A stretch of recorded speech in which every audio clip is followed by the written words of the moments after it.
তাহাজ্জুদ আমার নবীর জন্য ফরজ ছিল। সারা রাত আমার নবী তাহাজ্জুদ পড়েছেন, পা ফুলে গেছে, যেটার পুরস্কার স্বরূপ নবীজিকে কিয়ামতের মাঠে মকামে মাহমুদ দেওয়া হবে। সেটাতে বসে আমার নবী যখন বসবেন, গোটা হাসরবাসী বলবে ওয়া মুস্তাফা, ওয়া মুস্তাফা। আর আলা হযরত ইরশাদ করতে লাগলেন, আরশে হকে মসনদে रिफात रसूलुल्लाह की देखनी है हशर में इज्जत रसूल की अर्शे हक है मसनदे रिफात रसूलुल्लाह की। वो जहन्नम में गया जो उनसे मुस्तगनी हुआ है खलीलुल्लाह को हाजत रसूलुल्लाह की। উনি জাহান্নামে যাবে যে আমার নবীর থেকে মুখ ফিরিয়েছে, যে নবীর থেকে মুখ ফিরিয়েছে সে জাহান্নামে যাবে। আরে হ্যাঁ খলিলুল্লাহ কো হাজত রাসূলুল্লাহ কি, ইব্রাহিম খলিলুল্লাহ কিয়ামতের মাঠে আমার নবীর কাছে আসতে হবে। কিভাবে? কিভাবে? যখন সব নবীর উম্মত আপন আপন নবীর কাছে যাবে। ওগো ইব্রাহিম নবী, আমি আপনার উম্মত কিছু করেন। ওগো মুসা নবী, আমি আপনার উম্মত কিছু করেন। ওগো ঈসা নবী, আমি আপনার উম্মত কিছু করেন। সবাই বলবে ইযহাবু ইলা গায়রি, অন্যদিকে যাও, অন্যের কাছে যাও। আজকে আমি না, ইযহাবু ইলা গায়রি, আজকে আমি না, একমাত্র আমার নবী বলবেন আনা লাহা, আমি আজকের দায়িত্ববান, আসো আমার কাছে আসো। আমার নবী বলছেন শাফাআতি লি আহলিল কাবায়ের মিন উম্মতি, আমার শাফাত হবে উম্মতের বড় বড় গুনাহগারের জন্য। আমার নবী শাফাত করবেন। হ্যাঁ, কোন বেয়াদব গোস্তাগে রাসূল যারা নবীর শানে বেয়াদবি করেছে, নামাজ চেষ্টা করেছিলেন, দুই এক ওয়াক্ত মিস হয়ে গেছিল, আল্লাহকে আমার নবী সুপারিশ করবেন। রোজা হজ যাকাত অনিচ্ছাকৃত ভুল ত্রুটি হয়েছে, আল্লাহকে আমার নবী সুপারিশ করবেন।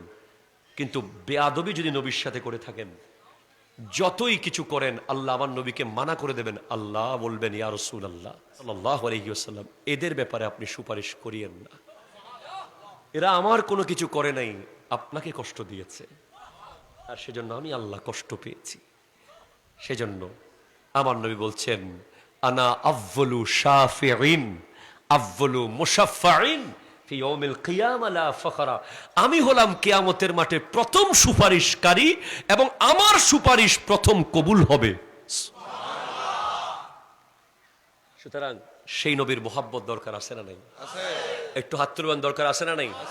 নবীর মোহাব্বত মানে কি নামাজ না পড়া? নবীর মোহাব্বত মানে কি হালাল না খাওয়া? নবীর মোহাব্বত মানে কি সত্য না বলা? অবশ্যই যিনি আশেকে রসুল তিনি অবশ্যই ৫ ওয়াক্ত নামাজ জাস্ট টাইম পড়বে। আল্লাহর আদেশ, নবীর ইজ্জত, ঠিক কিনা? কথা জোরে বলেন। হাত নামান। যদি আপনি নামাজ ঠিক মতো না পড়েন, আমার নবী কিয়ামতের মাঠে লজ্জিত হবে। কেন হবে? নামাজ আমার আল্লাহ জোর করে চাপিয়ে দেন নাই, আমার নবী মেরাজে গিয়ে খুঁজে এনেছেন। আল্লাহ আপনাকে আমি দেখলাম, এত সুন্দর, আল্লাহ আমার উম্মত আপনাকে দেখতে চাচ্ছে। তারা দেখতে চায়, হ্যাঁ ঠিক আছে, দেখবে তো? হ্যাঁ দেখবে, যান ৫০ ওয়াক্ত নামাজ নিয়ে যান, তারা সিজদায় গেলে আমি আল্লাহকে দেখবে। কিন্তু পথে পথে কমাইতে কমাইতে উম্মত পারবে না, তাই ৫ ওয়াক্তে আসছে। চাকরি কমে গেছে, বেতন কমে নাই, পড়বেন ৫, পাবেন কত?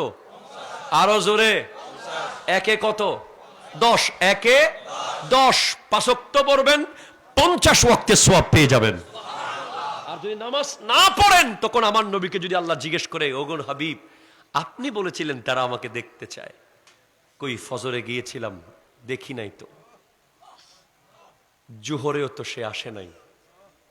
আপনাদের এলাকায় আসতে আসতে অনেক মসজিদ দেখেছি, 1 কিলোমিটারের ভিতরে 3টা মসজিদ দেখছি সম্ভবত। মুসল্লি কেমন আমি জানি না।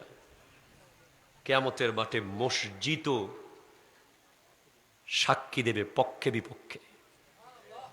মনে রাখি, কিয়ামতের মাঠে মসজিদ বলবে, আল্লাহ আমাকে গরিব করে রেখেছিল, তুমি কেমন গরিব ছিলা? তোমাকে টাইলসের অভাব ছিল না? টাইলস ঠিক ছিল, দরজা খুব ভালো মানের লাগিয়েছে, এসিও ছিল, হ্যাঁ সব ছিল, কিন্তু আমার আসল খোরাক তো মুসল্লি। যেভাবে মদিনাতুল মুনাওয়ারায় খেজুর গাছের পাতা দিয়ে মসজিদ, কিন্তু মুসল্লি ছিলেন সিদ্দিক আকবর, মুসল্লি ছিলেন ফারুক আজম, নামাজ পড়েছেন উসমান জুন্নুরাইন মৌলা আলী। মসজিদ কিন্তু পাতার, মুসল্লি আজিমুশ শান। আজকে মসজিদ কত দামি দামি টাইলসের, দুবাই থেকে দরজা, মালয়েশিয়া থেকে জানালা, মুসল্লি নাই। মসজিদও কিয়ামতের মাঠে পক্ষে বিপক্ষে সাক্ষী দেবে। সতর্কতার দরকার আছে না নাই? 5 ওয়াক্ত নামাজ পড়বেন কিনা? আর একবার বলেন, পড়বেন কিনা?